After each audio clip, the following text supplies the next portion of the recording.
Red Riding Hood. One day, Red Riding Hood's mother baked a pie. "Put on your cloak and hood.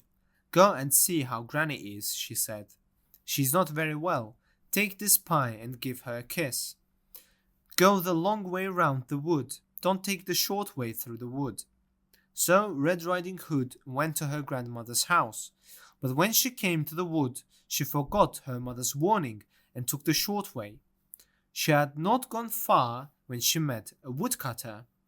"Take care," Woodcutter said. "The wood is a very dangerous place for a little girl." Red Riding Hood didn't listen to the woodcutter.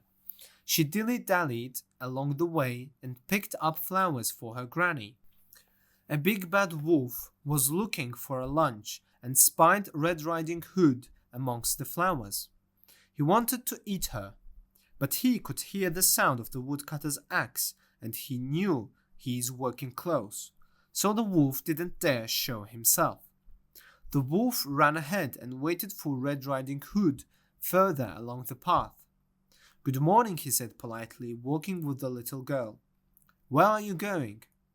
"I'm going to see my granny," said Red Riding Hood. "She's not very well, and I'm taking her a pie and these flowers." "And where does your old granny live?" asked the wolf. "At the far side of the wood," replied Red Riding Hood.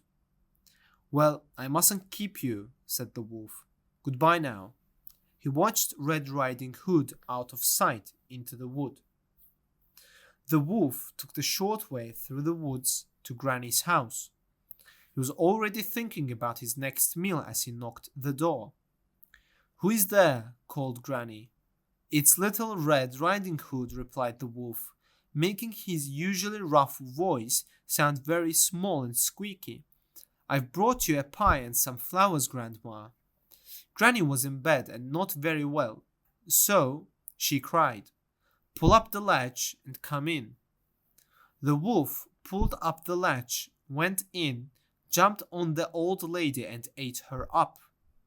Then he put on Granny's cap and eyeglasses and jumped into bed to wait for Red Riding Hood. After a while, little Red Riding Hood arrived and knocked on the door. "Who is there?" asked the wolf, doing his best to make his voice sound like Granny's. "It's little Red Riding Hood. I brought a pie," came the reply. "Come in, dear," called the wolf. Red Riding Hood thought her granny sounded strange, but she opened the door and stepped inside.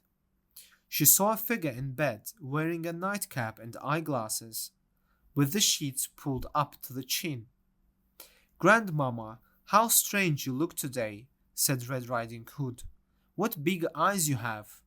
"To see you better, my dear," replied the wolf. "What big ears you have," she said. "To hear you better, my dear," replied the wolf. "Oh, Grandmamma," cried the little girl, "what big teeth you have." "To eat you better," said the wolf, and saying this, he jumped out of bed to grab Red Riding Hood. "Help!" screamed Red Riding Hood. "Help! Save me!" At that moment the door opened and the woodcutter came in. He was passing by and heard Red Riding Hood scream. Whoosh!